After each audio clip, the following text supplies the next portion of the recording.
prawn mee is one of my favorite local dishes.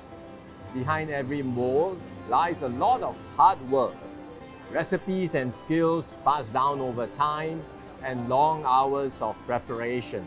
What does it take to serve this dish day after day to Singaporeans? Let's find out. Roger. Yes, sir. Yes. This is. Thank you for Hi. coming. My daughter. You are? Corinne. Corinne. Nice to meet you. Yeah, your store is very famous. Thank you for joining me. Just wanted to have a chat and get to know you better. Yeah. Also feature what you do and your store here in Marsiling, your famous Lai Xing Prawn Noodle. Every time I come here, I can see long queues. So obviously, You can remember, right, of sir? course, very long queue, very popular. Yeah. So Roger, what's your normal day like? 4 plus, we wake up in the morning. Wow. Then we prepare everything fresh. Then we start 7:30.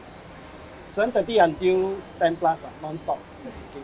Okay. We'll be cooking non-stop, preparing and cooking non-stop. Do you have to go somewhere else to prepare? Or No. you I just- prepare all then here. all your All- ingredients and Yes, your raw I'll buy from material? the market.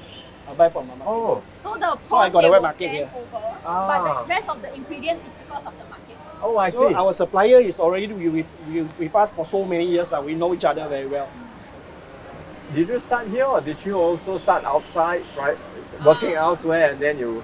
Yeah, I also tried that before, sir. I And tried, then my mom stand by for me. That time my mom stand by the store for me. Yeah. I was in Singapore Polytechnic Yeah. as a cadet officer. Okay. Maritime. Maritime, under Marsiling. Unfortunately, 2.5 years later, I supposed to take my exam, but my mom fell down. Oh. So she had a total kneecap replacement. Alright. So I came back and take over the business. As I understand, your mom started this store Yes, way back, 1975. 1975. Then she moved to Yeah, Marsiling. we were pushing cart last time. Uh-huh. Yeah. So when the NEA offered us a store, Yeah. so that you can take over the place, so we came over there. And Corinne, you have helped out before, I'm Yeah. sure, all this while, even though you have a full-time job now. Did. Yeah. Last time when she studied, when she's during a holiday, she come and help. Yeah. So we train her how to do. So she know more or less how to do. Have you thought about whether you might even continue doing this? Or We'll continue. you think you will? Yeah. Really like the hawker culture, market culture. How to say, it's part of our Singapore lifestyle. Yeah, Yeah. very much so. It's I who we are as think- Singaporeans. Yeah, I think I will try. Like eventually, the hawkers, all the markets will be like replaced by supermarkets. Yeah, indeed so, indeed so. But it's not easy work, Yeah. for sure. Given when you talk about your hours every morning, getting up at 4. Yeah. Must get used to it. You must Yeah. get used to it. How's So the business so far? Yeah. All this year, it's hard work, Yeah, but hard work. the business But is okay. so you know, when we were difficult that time, the customer support us. Yeah, So now we are a bit more well off. Yeah. We already no problem. So we turn back to the society. So when even now like the market not so good, so some customer like to share, order one big bowl, share between husband and wife. We also let them share. We try and keep the price low because this is an old estate. Some people, are quite poor thing. They are retrenched and they retire. They got no money. So we just when they add noodle or whatever, outside need $1.50 all this. We don't charge people extra for all this. We don't. So long you can finish what's your price now, if I may ask? 350. 350. Yeah. I got children who shift to Punggol, come back here, cry to me. I want to eat the noodle, then cry. Oh dear. No, Not that shows that it takes years of skills Yeah. that you have developed and acquired over time. Yes.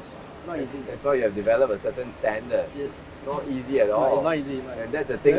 That's the most important thing to preserve. The infrastructure and all that we can, hawker center, but to have that kind of skill and to have Singaporeans appreciate the skill and value the skill, which means that actually we have to be prepared to pay for it. Yeah. Careful, sir.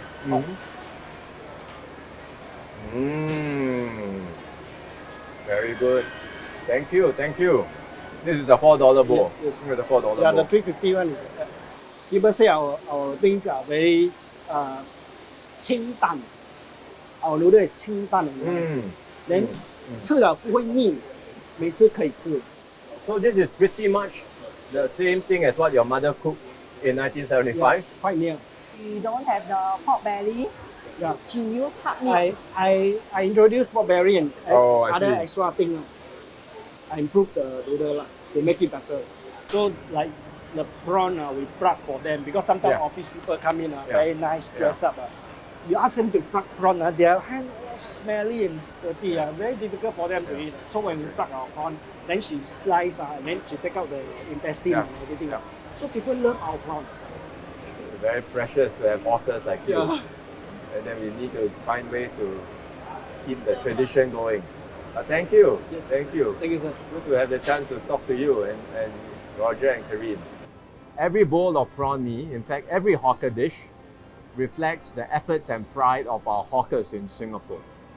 If we want this heritage to endure, we must all do our part to support our hawkers and value the work they do.